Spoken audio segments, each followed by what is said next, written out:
Hola, buenas tardes. ¿Qué tal? A ver si estáis por aquí. Decidme hola, por favor. A ver si estamos retransmitiendo en directo, porque estamos en este espacio. Es viernes y esta es la clase, bueno, una clase abierta del seminario de Sigmund Freud de los viernes de la Escuela de Poesía y Psicoanálisis Grupo Cero. Sí, aquí estáis saludando. Buenas tardes, Clemons. Muy bien. Hola Alejandra, estupendo, están mis compañeros de clase que desde la pandemia pues se están retransmitiendo estas clases de manera abierta, pues bueno, con esto de que la cultura pues llegue a más lugares y bueno, y el psicoanálisis no podría ser menos porque es la gran ciencia de lo psíquico, ¿no? La verdadera ciencia de lo psíquico y nos habla de ese descubrimiento tan importante para todos nosotros, para cada uno de nosotros, como lo es la teoría del inconsciente. Virginia, buenas tardes, ¿qué tal? Y bueno, como decía, están aquí mis compañeros, todas las personas que se quieran sumar a este apasionante viaje que vamos a hacer hoy, que vamos a ver, lo que vamos a descubrir, porque a mí me han sorprendido algunas cosas. Y bueno, deciros que estamos dentro del programa del seminario de Sigmund Freud, de la Escuela de Poesía y Psicoanálisis Grupo Cero. Ahora estamos en la parte de aportaciones a la técnica, es el primer punto, ¿no? Y claro, en esta parte hola Mariana, buenas. En esta parte de aportaciones a la técnica, pues venimos de la clase anterior, que Alejandra pues, nos había hablado del humor, y ahí vemos cómo es la materialidad del inconsciente, la sexualidad.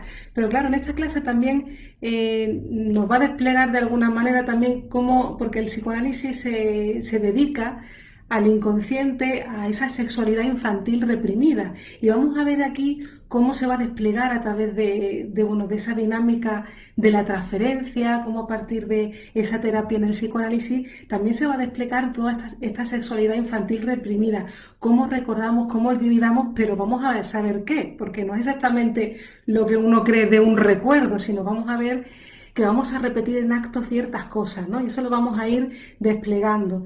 Y claro, y para ello es muy importante en este apartado de la técnica, pues saber dónde estamos ubicados, ¿no? Para decir claro, que el psicoanálisis se funda en el año 1900 con la interpretación de los sueños y claro, ahí en Freud y Lacan habla de uno, Menasa nos habla de que el proceso científico, bueno, y la historia se produce por ruptura, es decir, es una interrupción y ahí yo puedo leer lo anterior, no es de manera continuada, hay interrupciones, hay ruptura y también el psicoanálisis supone una ruptura porque nos separa de la experiencia sensible, como todas las ciencias, ¿no? En el sentido de que ya no nos podemos fiar de nuestros sentidos, sino que tiene que venir una teoría a ayudarnos a leer esa realidad. Entonces, vamos a hablar a partir de ahora de 1900 que se instaura el psicoanálisis y vamos a ver cómo lo anterior, que es el método de la catarsis, la hipnosis, que a veces hay ciertas confusiones, ¿no? Porque vemos que el psicoanálisis es otro pensamiento científico más, es un avance. Y luego lo que es la hipnosis, que fueron técnicas que se utilizaron, fue algo precientífico, pero lo leemos desde esa ruptura que supone pues el concepto de inconsciente que se produce en la interpretación de los sueños, que ahí es donde aparece por primera vez el concepto de inconsciente para el psicoanálisis. Porque claro, otros autores, filósofos, habían hablado del inconsciente, pero no como lo desarrolla Freud ya en todo el despliegue teórico que hace posterior, ¿no? Sino que lo hablaban como si fuera una cualidad de la conciencia. Y ya incluso en el siglo V, San Agustín decía, no puedo comprender todo lo que soy, ¿no? Pero el psicoanálisis funda el inconsciente, y claro, el inconsciente es la interpretación psicoanalítica. El inconsciente se produce en el diván de un psicoanalista, ¿no? En esa terapia psicoanalítica que no es sin la transferencia. Y lo vamos a ver, ¿no? Vamos a ver si estáis aquí y si queréis preguntar algo. Buenas tardes, estáis saludando. Pino, Silvia Luchón, María, José, Paola, buenas tardes a todos. Estoy pendiente por si me mandáis algún mensaje. Muy bien, despacito, sí que me embalo. Muy bien, estupendo. Pues lo que estábamos diciendo, ¿no? Que el psicoanálisis se funda en la interpretación de los sueños. Entonces vamos a ver en este tema de recuerdo, repetición y elaboración, pues aspectos muy interesantes de cómo el psicoanálisis aplica la técnica, ¿no? Y claro, para que lo entendamos también, para hacer también ese recorrido precientífico y sepamos dónde estamos ubicados, pues el psicoanálisis ha tenido también un recorrido teórico, ¿no? Que no ha salido de la nada, sino que había, digamos que, unos previos estudios, ¿no? En los que, claro, se trabajaba en un campo ideológico. Freud aplicó ciertas técnicas porque, bueno, él era un neurólogo vienés y, bueno, una persona racionalista, ¿no? En el sentido de que, claro, fue luego el que produjo esa separación con el pensamiento racionalista, porque el pensamiento psicoanalítico es un paso más y nos dice que lo que Descartes nos señalaba como razón, que es pienso y luego existo, Freud nos va a decir que es pienso donde no soy. Quiere decir eso que en todos nosotros hay una sobredeterminación inconsciente y todos sabemos los efectos que hay en la realidad, es decir, los efectos del inconsciente. Todos soñamos, tenemos lapsus, olvido, está la negación, los chistes. Eso habla de esa complejidad que hay en nosotros y, claro, nos separa de la conciencia como el centro de la vida psíquica, ¿no? Nos dice que el centro de la vida psíquica va a ser el inconsciente y eso produce una herida muy, muy fuerte en las personas, ¿no? Porque cualquier conocimiento científico que ha transformado la visión de la realidad, de nuestro modo de vivir, de nuestra ideología, ha supuesto muchísimo rechazo para las personas, ¿no? Y tenemos el ejemplo de Copérnico, que cuando nos dijo que no es el Sol el que gira alrededor de la Tierra, ¿no? Sino que es la Tierra la que gira alrededor del Sol, a pesar de que parece que estamos viendo que es el Sol, ¿no?, el que está girando. Y luego también Darwin, que también nos descentró de esa cadena biológica, de esa cadena que nos decía, pues creíamos que nosotros éramos el centro de toda la especie animal, ¿no? Y nos dijo que no, que éramos solamente un eslabón más de la cadena. Y ahora ha venido el psicoanálisis a mostrarnos que la conciencia va a ser solamente un órgano de percepción y que el centro de nuestra vida psíquica es el inconsciente. Y eso, claro, Freud estaba estudiando, ¿no? Estaba trabajando con sus pacientes, ¿no? Y bueno, él empezó con Brooke, empezó a estudiar pues, en su laboratorio pues, la histología del sistema nervioso, después pasó al estudio de la anatomía del cerebro y de ahí a las enfermedades nerviosas. Y luego consiguió estudiar con Charcot, al que admiraba en París, y él estudiaba la histeria, ¿no? Que es un trastorno, una enfermedad en la que bueno, vemos como que según las leyes de la medicina, pues había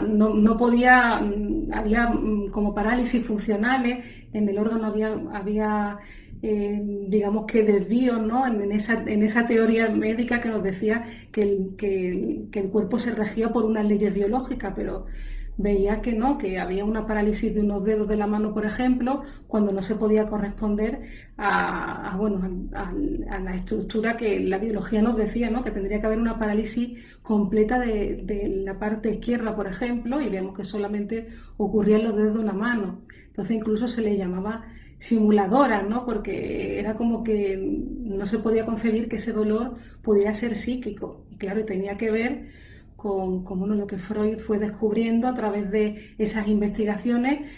Empezó a dar cuenta que los síntomas tenían un sentido, que los síntomas se tejían en un mismo telar, que hablaba de, bueno, ya él, antes de la interpretación de los sueños, ya si buscáis su obra podéis ver que ya hablaba de las obsesiones, ya nos hablaba de la histeria, ¿no? Ya estaba estableciendo esos primeros pasos para una teoría y estaba, pues, de alguna manera deduciendo que algo se tejía en un mismo telar. Y ya Freud, pues, generalizó con los sueños lo que estaba descubriendo con sus pacientes, ¿no? Estaba descubriendo que tenían un significado y eligió los sueños para mostrarnos, para generalizar esa teoría, ¿no? Para decir cómo funcionaba nuestro aparato psíquico.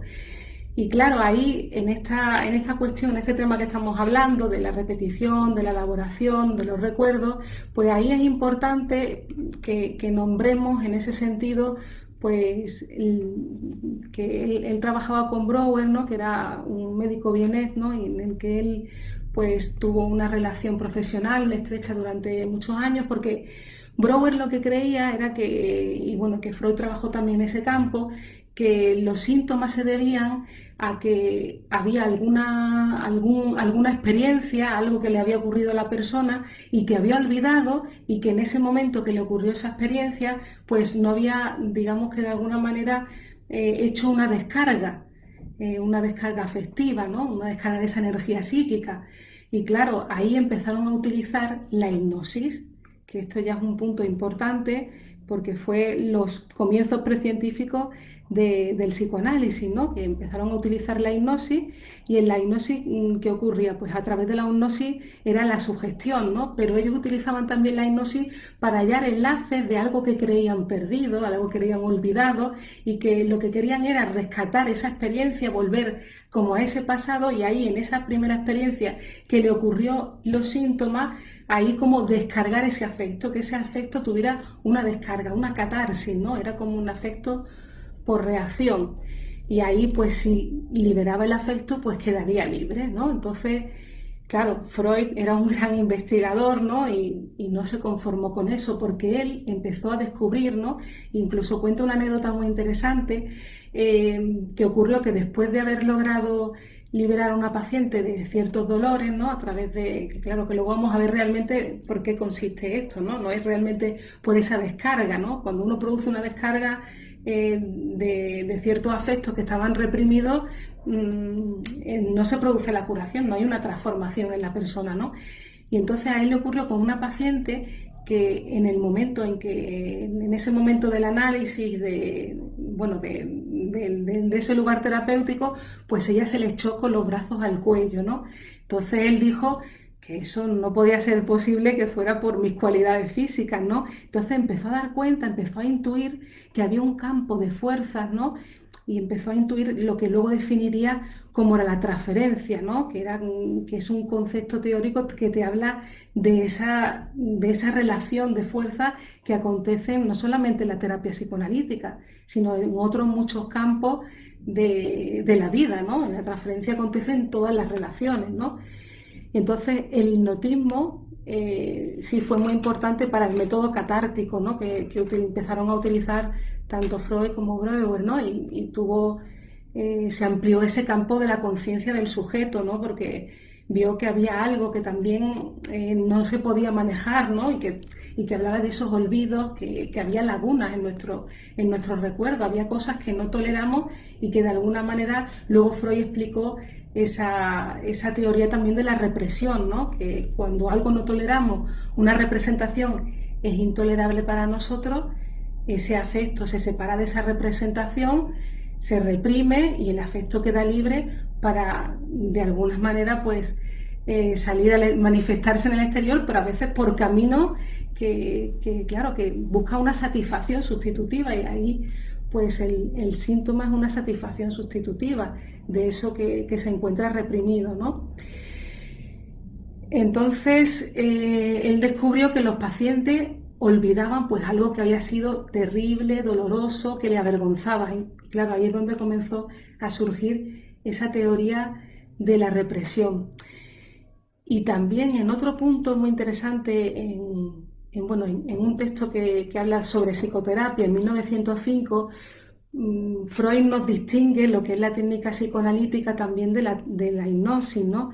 Y nos dice, toma como modelo a Leonardo da Vinci y nos dice que hay una diferencia. Leonardo da Vinci describe la vía di porre, ¿no? Que dice que en la pintura se añade color al lienzo en blanco, y esa es la técnica que utiliza la hipnosis o la sugestión, ¿no?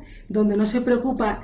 En la hipnosis no se preocupaba ni del origen, ni de la fuerza, ni del sentido de los síntomas, ¿no? Era como un efecto maquillaje, no transformaba al sujeto. Entonces, lo que veía que incluso en enfermedades graves se hacía la técnica sugestiva, pero luego, al tiempo, pues volvían a resurgir de otra manera, se desplazaba en otro lugar. Entonces, no había una transformación del sujeto, ¿no?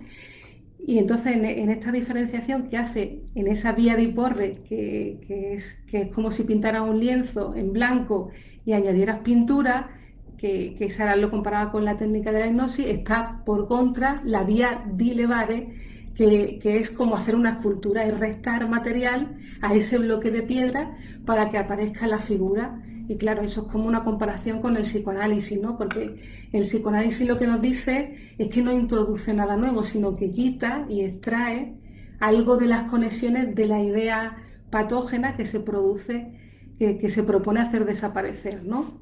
Entonces Freud indicaba eso, que en los casos graves vio desvanecerse pronto esa sugestión y reaparecía la enfermedad o una sustitución equivalente, ¿no? Además, que también es importante que la hipnosis oculta el funcionamiento de la fuerza psíquica y no nos deja reconocer esa resistencia, ¿no? Porque también al fin y al cabo vamos a hablar aquí de esa resistencia también que hay hacia la cura, ¿no? La resistencia hacia la cura y la resistencia en el análisis, ¿no? Y claro, que las personas se aferran a su enfermedad, ¿no? Y se rebelan contra la curación, porque también Benassa nos dice, ¿no? Miguel Óscar Benassa, que es el director de la Escuela de Poesía y Psicoanálisis Grupo Cero, ¿no? Que curarse es transformarse. Y hay personas que prefieren en esa resistencia, pues no curarse, porque curarse significa que se tienen que transformar, ¿no? Entonces el hipnotismo pues encubría un juego de fuerzas que ahora Freud evidenciaba, ¿no? Y claro, esto impuso una modificación a esa labor terapéutica, ¿no? Freud empezó a utilizar la hipnosis, la catarsis, pero ya empezó a producir lo que es el psicoanálisis, ¿no? Lo que era la técnica de la asociación libre, ¿no? En el sentido, el psicoanálisis se produjo con el concepto de inconsciente, pero ya empezaron sus pacientes incluso a decirle, déjeme hablar, ¿no? Y empezó a ponerle la mano y le asociaba libremente, ¿no? Es decir, que decía todo lo que se le ocurría. Y ahí empezaron a introducir sueños, ¿vale? Entonces, voy a ver si estáis por aquí, vais a preguntar algo, si queréis decir algo. Muy bien, buenas tardes, estáis saludando. Buenas tardes Ruiz, buenas tardes Pilar, buenas tardes Cruz, buenas tardes Paqui, buenas tardes Norma, buenas tardes Jazz. Muy bien, hacemos un poquito una interrupción. Y bueno, y lo que os decía de la hipnosis supuso, a partir de ese dejar la hipnosis, porque vio que realmente no transformaba nada el sujeto y que ya estaba avanzando en sus investigaciones, pues bueno, empezó a utilizar esa asociación libre. Además, hay un hecho muy importante también que me pareció esencial destacarlo, ¿no? Que ellos creían, en un principio, tanto Freud como Brouwer, creían que había una teoría del trauma, en el sentido de que estaban buscando como un hecho del pasado, algo que había ocurrido en el pasado y que había provocado pues, los síntomas. Y claro, aquí es muy interesante, y esto me sorprendió bastante cuando lo leí por primera vez, ¿no? Hace un tiempo, cuando empecé a estudiar, porque él se adentró en el estudio de la sexualidad infantil, ¿no? Freud, y descubrió cómo reproducían la mayoría de sus pacientes escenas infantiles y claro, que cuyo contenido era como de seducción por parte de un adulto, ¿no? Por un familiar cercano, y que parecía que incluso la neurosis tenía sus raíces ahí. Pero claro, después se vio que esas escenas no habían sucedido en la mayoría de los casos en la vida real, ¿no? Como experiencia real, ¿no? Sino que su contenido se relacionaba con los síntomas y tenía que ver con fantasías, ¿no? Con fantasías inconscientes. Fijaros qué interesante, ¿no? No estaba enlazado a sucesos reales, ¿no? Freud interpretó ahí un poco a la humanidad, ¿no? Dijo que había fantasías que, claro, que son todas similares para el ser humano, porque todos pasamos por el pasaje que nos hace humanos, que es el complejo de Edipo, y ahí se ven todo ese entramado de la sexualidad infantil, ¿no? El amor incestuoso hacia la madre, la ley el tercero que viene a imponernos ese dique, ¿no? Ese no, esa prohibición, y ahí vemos bueno, que Freud diferenció, que es súper importante esto para que también entendamos, demos un paso más en ese entendimiento del psicoanálisis, que nos diferenció lo que era la realidad material de la realidad psíquica. Y eso es súper importante, porque el psicoanalista no le importa lo que haga uno en la realidad. Lo que va a escuchar son cuestiones que tienen que ver con esa realidad psíquica de la persona, ¿no? Por ejemplo, en los celos, ¿no? Uno no va a investigar con un detective privado si ha hecho lo otro, ¿no? Sino que simplemente hay que escuchar en el discurso del paciente, a través de esos celos está hablando de un deseo, ¿no? Para que lo veamos un poco en ese ejemplo. Entonces, el olvido de impresiones, de escenas y de sucesos, esto es interesante también, ¿no? Porque quedan restringidos a los recuerdos encubridores, ¿no? Hay veces que no nos acordamos de escenas que son importantes para nosotros y sí recordamos otros recuerdos que parecen niños, que son tonterías, ¿no? A lo mejor también podemos poner un ejemplo en la vida infantil, ¿no? Sobre todo es importante que hay un periodo de latencia donde olvidamos todo, porque además tenemos ya una capacidad intelectual muy alta, pero sorprende que hay aspectos de nuestra vida de la infancia, pasajes importantes que nos constituyen como humanos y que son muy importantes para las personas y que lo hayamos olvidado. Y claro, y ahí vemos que cuando recordamos esas escenas que parecen una tontería, vemos que están asociativamente relacionadas con esos recuerdos reprimidos y que hablan de nuestra sexualidad infantil reprimida, que es la que está generando nuestra vida. Y ahí vemos que claro, toda esa fantasía, las asociaciones, los sentimientos deben ser estudiados en relación a ese olvido y ese recuerdo. Y los recuerdos encubridores nos hablan de toda esa cuestión del complejo de Edipo, ¿no? De cosas que realmente son importantes pero que olvidamos, ¿no? Incluso en este texto nos habla de que en la neurosis obsesiva el olvido se limita a destruir las conexiones, ¿no? Sobre esas relaciones causales y aíslan los recuerdos enlazados entre sí, ¿no? Porque en la neurosis obsesiva hay tiene que ver con escenas infantiles sexuales vividas de manera activa, ¿no? Y claro, no tanto irte a la experiencia, sino en lo que decimos también de esas fantasías inconscientes, ¿no? Y el analizado, esto es importante, ¿no? Porque ya hemos desplegado un poco ahí cómo fue ese recorrido, ¿no? de Sigmund Freud, cómo empezó con la hipnosis, la catarsis, y luego empezó a perfilar lo que después sería el psicoanálisis, que ya definió ese concepto de inconsciente en la teoría de los sueños. Entonces nos dice que cuando está una persona en análisis no recuerda nada de lo olvidado y de lo reprimido, ¿no? Sino que lo vive de nuevo. Esto es súper interesante porque no reproduce como recuerdo lo que está reprimido, sino que lo repite como acto, lo repite sin saberlo, ¿no? Por ejemplo, para que lo veamos esto en la vida cotidiana, ¿no? Que parecen cosas así un poquito más lejanas, ¿no? Es como el analizado no cuenta que recuerda haberse mostrado rebelde con la autoridad de sus padres, pero en cambio se conduce de esta forma, pues, rebelde, pues con el médico, ¿no? Es esa cuestión de la sexualidad infantil reprimida, ¿no? No recuerdas haber tenido esa rebeldía con la autoridad, pero con la figura del médico, también le pasa con la figura del policía, con el jefe, ¿no? Va repitiendo esa sexualidad infantil reprimida con esa figura de autoridad.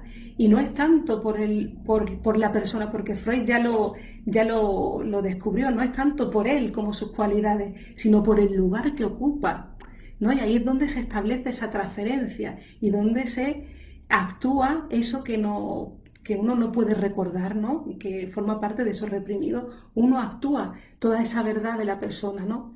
Y, por ejemplo, no recuerda por qué fracasó en su investigación sexual infantil, pero en cambio se produce una serie de sueños complicados y también ocurrencias confusas y se lamenta que nada le sale bien y que su destino es no conseguir nada en la vida, que no va a llegar a término nada, ¿no? Entonces, veis que estamos sobredeterminados no por lo que nos pasa externamente, sino por esa sexualidad infantil reprimida, ¿no?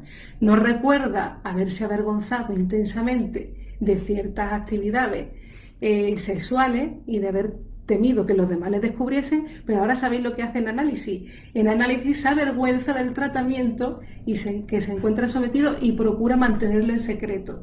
Veis que todos los actos tienen como una explicación y que tienen que ver con esta sexualidad infantil, ¿no? Y también en Freud Lacan habla 2.1, que también les recomiendo, que es un libro de cabecera muy importante también para estudiar psicoanálisis, por si los queréis instruir más en esta ciencia maravillosa. Pues Menasa nos explica un caso que él tuvo en su consulta, ¿no? de un paciente que le pidió el mechero al psicoanalista, ¿no? Y entonces el psicoanalista le negó el mechero, le dice que no, y claro, el paciente empieza a desarrollar pues, una serie de sentimientos de odio, de agresividad, de desconfianza, siente que el psicoanalista le desprecia, como que no le quiere, que dice que si es que qué pasa, que te voy a contagiar, ¿no? Y claro, eso podríamos pensar que, claro, si nos quedamos en la apariencia, en la conciencia, podemos decir que esto es la múltiple determinación. Creemos que realmente puede ser así, le damos una explicación lógica, entre comillas, a las cosas, pero vemos que no, que las cosas tienen una lógica inconsciente, ¿no? Y esta situación que desplegó en el análisis este paciente, claro, él estaba ya en transferencia, había entrado en transferencia con el psicoanalista y empezó a asociar libremente, ¿no? A asociar libremente después de esa hostilidad que tenía hacia él. Y claro, empezó a recordar, a nombrar escenas, y claro, y llegó una escena, que es la escena encubridora, esto es lo que os digo, en la que el mechero era un mechero que el padre, después de haberle pegado, le había quitado cuando tenía 5 años porque iba a quemar las cortinas de la casa. Entonces, claro, quería incendiar la casa, pero ese es el recuerdo encubridor, que iba a quemar la casa y el padre le quitó el mechero, ¿no? Porque lo que realmente estaba en juego ahí era el deseo hacia su madre, no era la llama de pasión hacia su madre, lo de la prohibición del padre, no. ¿Veis? Es como un recuerdo encubridor de esa cuestión sexual infantil reprimida. Y claro, y eso lo escenificaba en su relación con el psicoanalista, pero claro, eso también le pasa en su vida cotidiana, cuando uno tiene una pasión muy fuerte por las cosas, le pasa algo que no tiene explicación, ¿no? o que se despliega esa afectividad de alguna manera, tendríamos que pensar que tiene que ver con esa sexualidad infantil reprimida, que ahí esas pasiones, esos afectos tan disparados, por así decirlo, hablan de una cuestión infantil reprimida, ¿no? Y lo vemos aquí en este ejemplo claramente, ¿no? Entonces el paciente asocia a partir de esa pasión que lo somete y claro, en esa secuencia de interpretaciones pues se va construyendo esa historia de deseos del paciente. No es cómo vivió, ¿no? No nos vamos a ir a esa experiencia, sino es cómo desea en la actualidad. Y eso es lo interesante, ¿no? Porque estamos sobredeterminados por eso, ¿no? Por nuestra sexualidad infantil reprimida. A ver, estáis diciendo por aquí, Isti Cortés, qué interesante, enriquecedora charla. Gracias, muy bien. Pues claro, y en este capítulo también estamos hablando de que hay una repetición. Porque claro, la cura no deja de iniciar la cura por esa repetición, ¿no? Pero es interesante porque no es algo del conocimiento, porque a veces se le ha comunicado a un paciente pues, que la regla psicoanalítica fundamental pues, habla de estas cuestiones. Claro, ¿el paciente qué hace? Pues dice que no sabe qué decir, que se calla y afirma que no se le ocurre nada, ¿no? Porque hay una resistencia, encontramos una resistencia en el paciente, ¿no? Porque, claro, lo inconsciente no se hace consciente, se produce el inconsciente en el seno de la relación psicoanalítica. Entonces hay resistencia, es como en el sueño. ¿Por qué no habéis pensado por qué el sueño está tan disfrazado? Porque hay algo en nosotros que no nos permite llegar a saber de esa verdad que en cada uno de nosotros anida, ¿no? Incluso los psicoanalistas pues nos tienen que psicoanalizar porque, claro, porque en todos nosotros hay resistencia y que el inconsciente se produce en psicoanálisis, ¿no?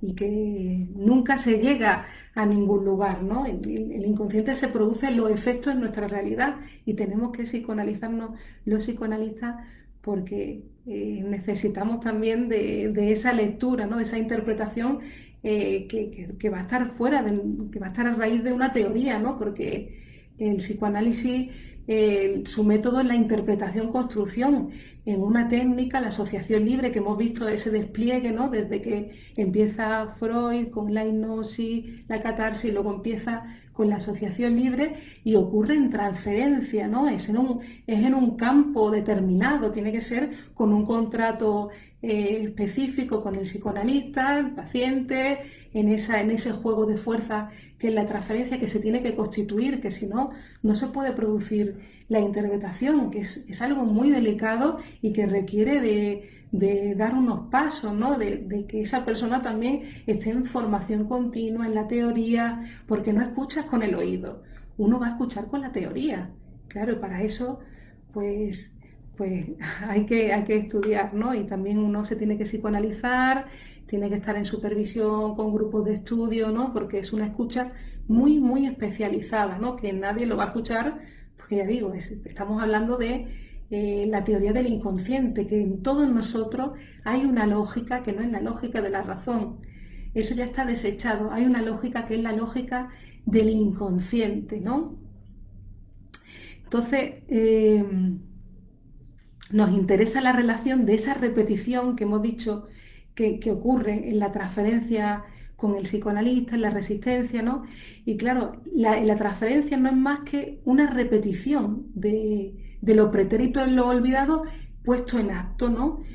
Es un concepto teórico, ¿no? Nos explica Freud, ¿no? Que se instala cuando comienza la relación psicoanalítica y no se interpreta, ¿no? Es como Freud también hablaba de un caso de Elizabeth, que cuando estaba atendiéndola y aún no había construido el concepto de la transferencia, pues decía como que la paciente era como si se moviera alrededor de él como si él fuera su padre.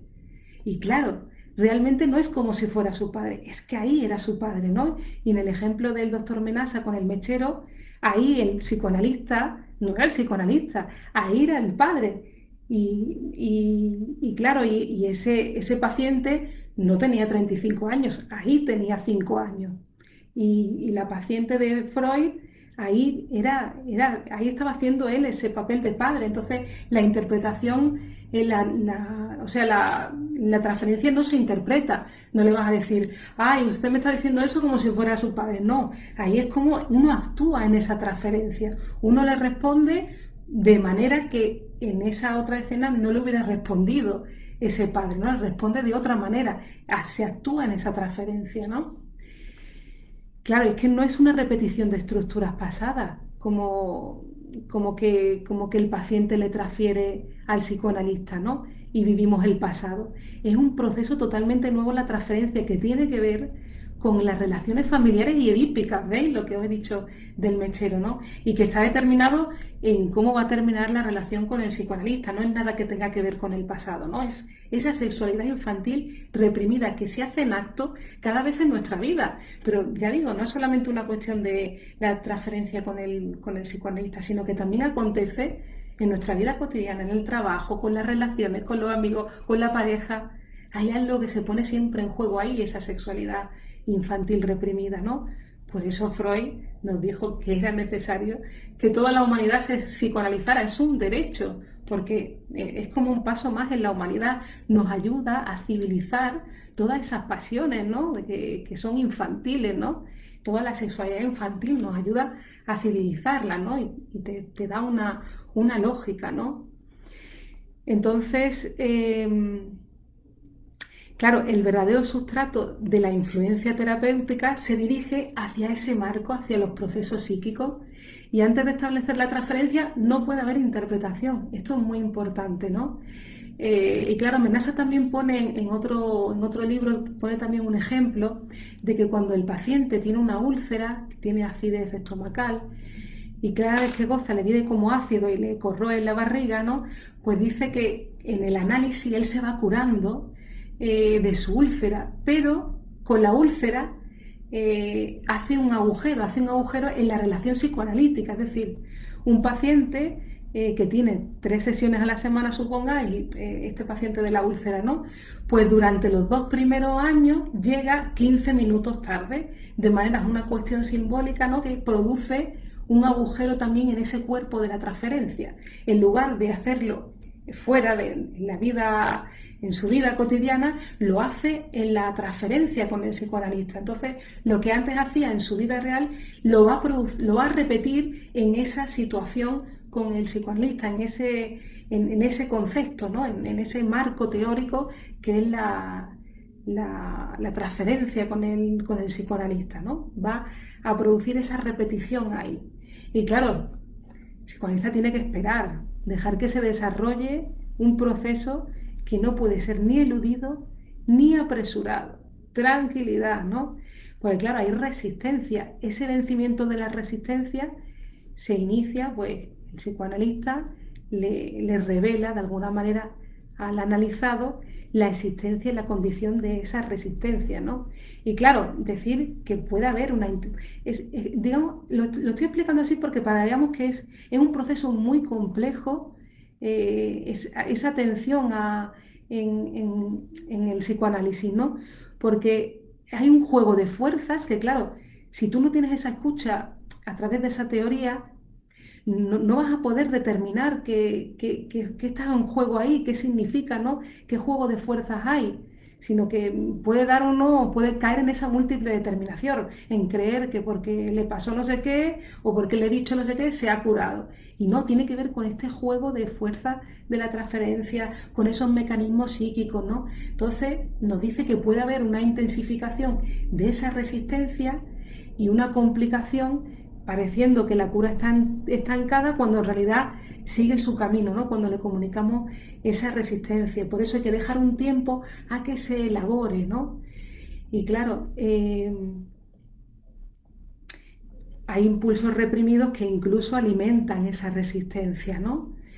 Y es cuestión, hay que dominarla y elaborarla. Por eso no debe haber ese furor sanandi, ese furor sanandi, ¿no? El querer curar al paciente, porque claro, el paciente puede hacerlo así. Es decir, es una resolución a un conflicto que trae. Solamente puede resolverlo de esa manera, a través de la enfermedad. Entonces, hay que esperar, no hay que buscar ningún hecho histórico del pasado ni curar de esos síntomas, sino que hay que ayudarle a derribar todas esas resistencias para que ahí, pues bueno, pueda elaborar y pueda producir lo reprimido y ya hay una transformación en el sujeto, en su posición psíquica ante los deseos, ante la realidad. Pero claro, es como si tú le quitas el síntoma. Ahí la persona es una satisfacción sustitutiva, un síntoma, no le das otra sustitución, ¿no? Y hay que dar un tiempo a que esa persona pues, pueda sufrir una transformación, ¿no? Para que en ese camino del análisis, que va a depender de cada uno, de cómo se elabora ese camino, pues pueda ir transformando algo en el sujeto, ¿no? De esa manera de desear, de renunciar, porque al fin y al cabo son posiciones psíquicas. Todos deseamos las mismas cosas, nos diferenciamos en la manera de renunciar a ellas, ¿no? Y nos dice que si hay una transferencia positiva, eso nos permite pues, penetrar más fácilmente en esos recuerdos, ¿no? Cómo se establece esa transferencia positiva, que parece como un enamoramiento, ¿no? Y hasta los síntomas parecen permanecer más acallados, pero cuidado, ¿no? Porque cuando se hace hostil la relación con el análisis, ¿no? La transferencia o es muy intensa, el recuerdo queda sustituido por la repetición y a partir de ese momento está en la resistencia pues marcando la sucesión de las repeticiones constantemente. Y claro, el enfermo extrae del pasado todas las armas, fijaros qué interesante, con que se defiende contra la continuación de la cura, que incluso puede abandonar hasta el tratamiento. Y que le vamos a ir despojando poco a poco, ¿no? A través de esa escucha le vamos a ir ayudando a vencer esa resistencia, ¿no? Entonces el analizado repite en lugar de recordar y lo hace bajo las condiciones de la resistencia. Y claro, nos podemos preguntar, ¿pero qué es lo que repite, no? Repite todo lo que ha incorporado y a su vez y también ha incorporado a su ser de la fuente de lo reprimido. Es decir, va a repetir todas sus inhibiciones, sus tendencias inutilizadas, sus rasgos de carácter patológico, ¿no? Todo eso es lo que va a repetir, ¿no? Y claro, con esto de la obsesión repetidora, ¿no? que acontece en el análisis, ¿no? Vemos que no hemos descubierto nada nuevo, ¿no? Por eso la enfermedad no puede cesar con el comienzo del análisis, ¿no? Porque hay que dar paso a que todo esto se vaya elaborando, ¿no? Y claro, cuando estábamos hablando de la hipnosis al principio, ¿no? Para que veamos también esa diferencia, la hipnosis es como evocaba como recuerdos del pasado, ¿no? Pero el análisis evoca un trozo de la vida real, que puede enlazarse un agravamiento durante la cura porque a veces es inevitable, ¿no? En ese juego de fuerza. Entonces la iniciación del tratamiento trae consigo también una modificación de la actitud del paciente, ¿no? De la actitud consciente, ¿no? Porque es como que ya uno da cuenta que su enfermedad no es algo caído del cielo, que me ha tocado a mí, ¿no? Sino que es una implicación que uno hace de los procesos que le ocurre, de los procesos psíquicos que le ocurren, ¿no? La enfermedad tiene que ver con la persona, no cualquier persona enferma de cualquier cosa, ¿no? Y es uno dar cuenta de ese recorrido que uno hace para construir la salud y para construir la enfermedad, ¿no? Que es también lo que el psicoanálisis nos trae, ese concepto de trabajo, de la implicación en las cosas que me pasan. Ya no vale echar balones fuera, ¿no? Decir que a mí me ha pasado no sé qué, es que me ha venido tal enfermedad. No, es que uno es sujeto de su deseo y está sobredeterminado por estas cuestiones inconscientes, ¿no? Por estos procesos inconscientes, y que además que hacerse cargo es eso, es poder comenzar su análisis, hacer un trabajo para autoconocimiento y autotransformación, ¿no? Claro, la persona se tiene que implicar en eso, ¿no?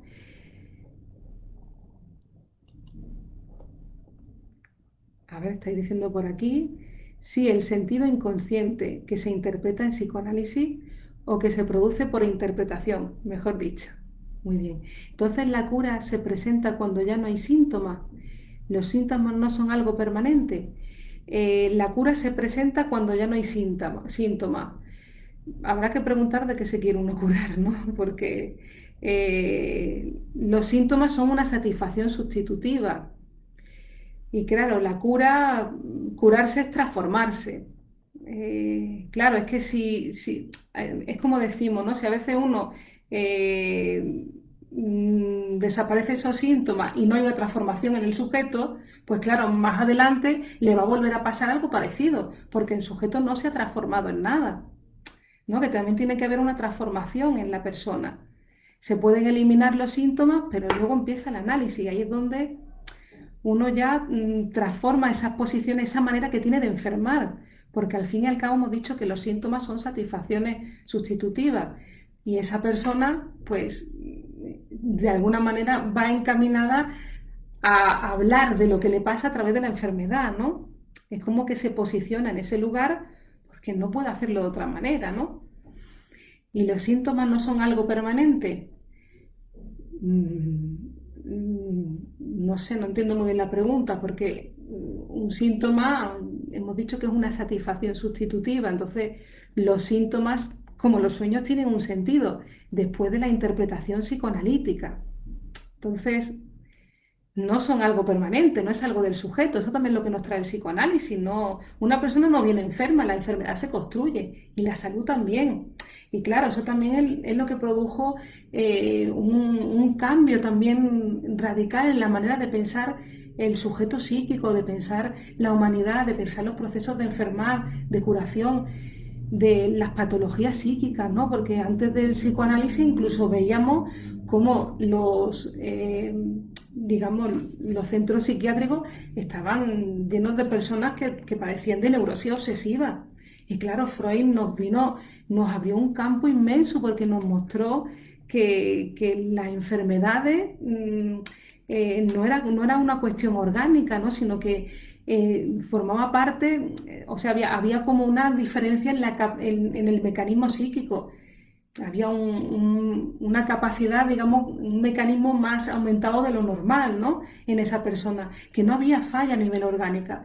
sino que los delirios, como los sueños, tienen los mismos mecanismos psíquicos y eso es algo impresionante, ¿no? Que uno pueda llegar a pensar eso en la salud de las personas, decirte que el mismo mecanismo de construcción es hacer un poema que hacer un delirio o que hacer un sueño. Es algo maravilloso porque nos parte a todos esa idea de enfermedad, ¿no? De que uno es un enfermo para siempre. No, nos dice el psicoanálisis que no, que es cuestión de cantidad, que se pueden transformar esas posiciones, ¿no? A través del psicoanálisis, que nos muestra, hay una apertura, ¿no? A esa manera de entender el ser humano anterior a esta ciencia, ¿no?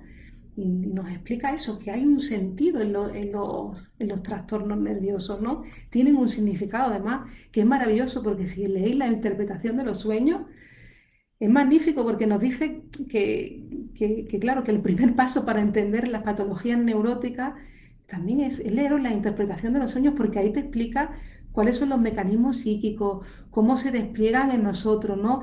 Cómo hay una censura, cómo está el deseo reprimido, cómo es el motor del sueño, pero también es el motor de los síntomas. Es decir, es el motor de nuestro aparato psíquico, esa sobredeterminación inconsciente, la sexualidad infantil reprimida, ¿no? Claro, que si en nosotros, es como el caldero de pulsiones, si en nosotros tenemos conciliado esa cuestión en nosotros, esa energía disponible, tenemos una energía increíble para abarcar la realidad, ¿no? Para amar, para trabajar, para hacer un montón de cosas. Pero claro, precisamente los síntomas nerviosos tienen que ver con esa represión que sucede y que toma desvíos, toma otros caminos diferentes y que pueden producir, pues ya digo, esos síntomas nerviosos o puede producir un lapsus, un olvido, etcétera. Me está diciendo que hay problemas para producir este vídeo. A ver, tenemos problemas para reproducir. ¿Estáis viéndolo? Por favor, necesito que me digáis porque está un poco trabado. Vamos a ver. ¿Me estáis viendo? Si me decís algo. A ver. Bueno, seguimos. ¿Me podéis, por favor, decir si se escucha?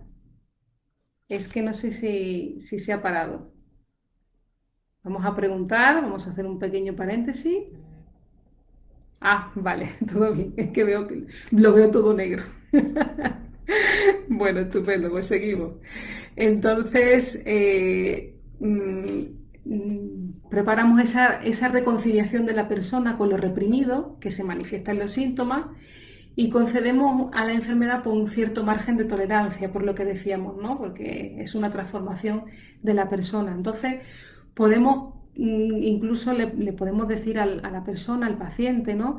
Que esas agravaciones que puede tener, porque es cuando no está brindando una batalla con algo, ¿no? Cuando está próximo al enemigo, porque la enfermedad hay que verla como ese enemigo, ¿no? Que forma parte de mí y que cuando uno está próximo al enemigo, también es normal que los síntomas de alguna manera se acrecenten, ¿no? Entonces es como tranquilizar, no se preocupe usted que es un proceso y cuando uno tiene al enemigo cerca, pues es normal que en cierta manera, pues cuando esté próximo se manifieste, ¿no?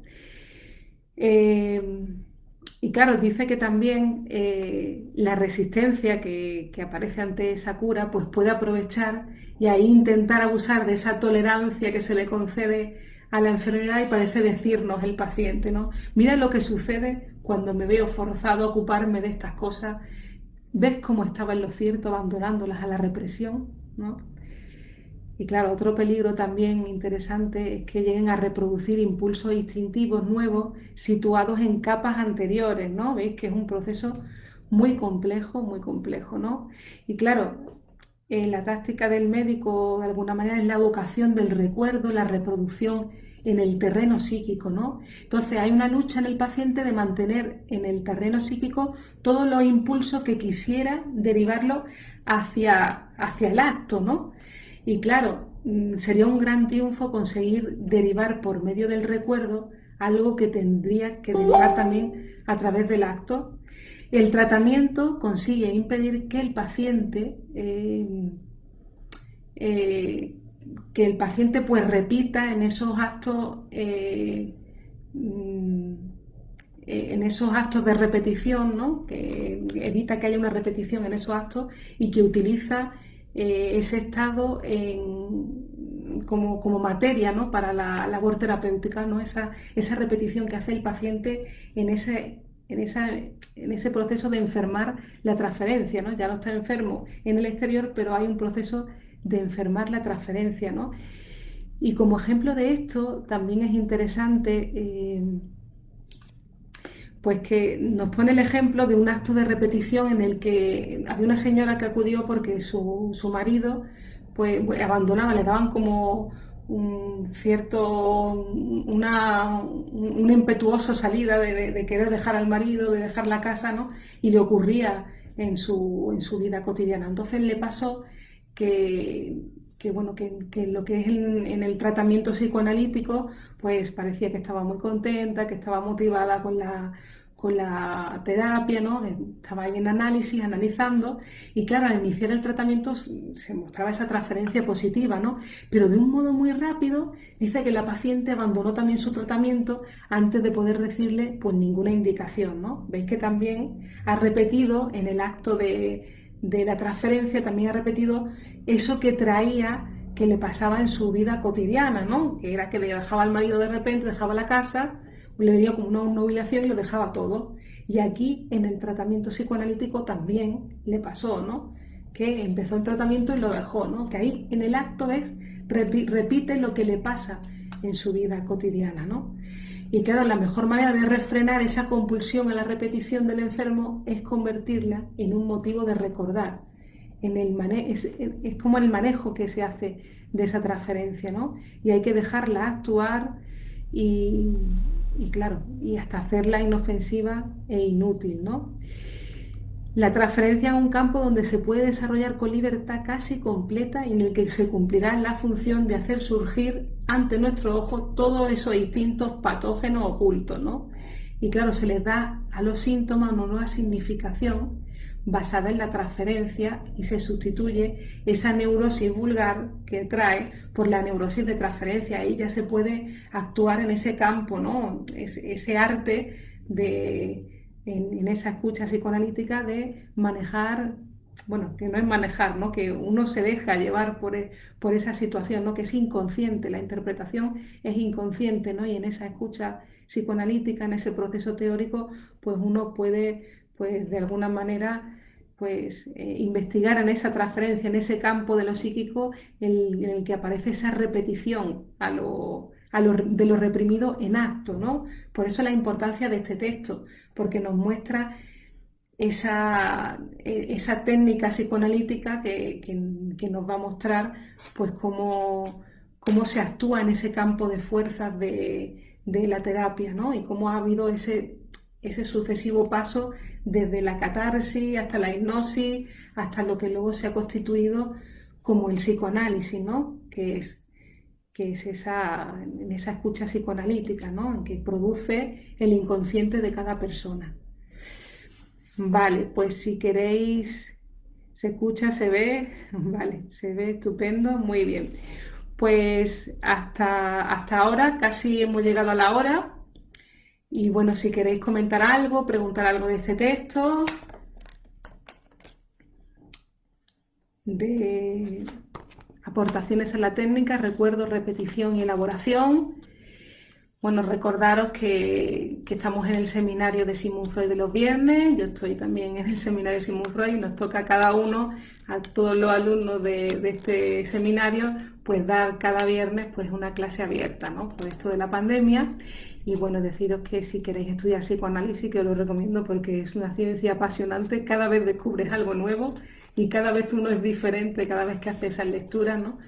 Pues podéis hacer los seminarios online, ¿no? A través de la Escuela de Poesía y Psicoanálisis Grupo Cero, que llevan más de 40 años, 45 me parece o así, en la transmisión del psicoanálisis. Fueron los pioneros en España, ¿no? Miguel Óscar Menasa es el director y bueno, se fundó en Madrid y ha tenido también en Buenos Aires, ¿no? Anteriormente también se fundó en Buenos Aires y luego también en Madrid.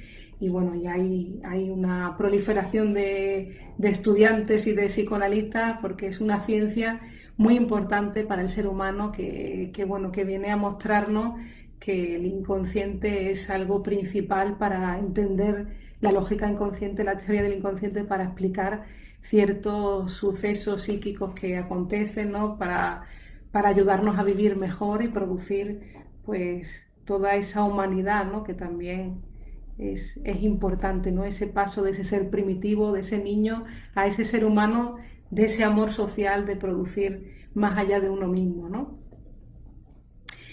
Entonces, si queréis decir algo, comentar alguna cosa, añadir algo de la clase de hoy, pues bueno, estamos abiertos a las preguntas. Y si no tenéis nada más que decir, pues bueno, muy bien. Bueno, ¿os parece entonces dejarlo por hoy? Bueno, pues estupendo. Pues bueno, nos encontramos la semana que viene y, y si no me equivoco, compañeros, no sé si ahora viene en el siguiente encuentro el viernes que viene, los recuerdos encubridores pueden ser.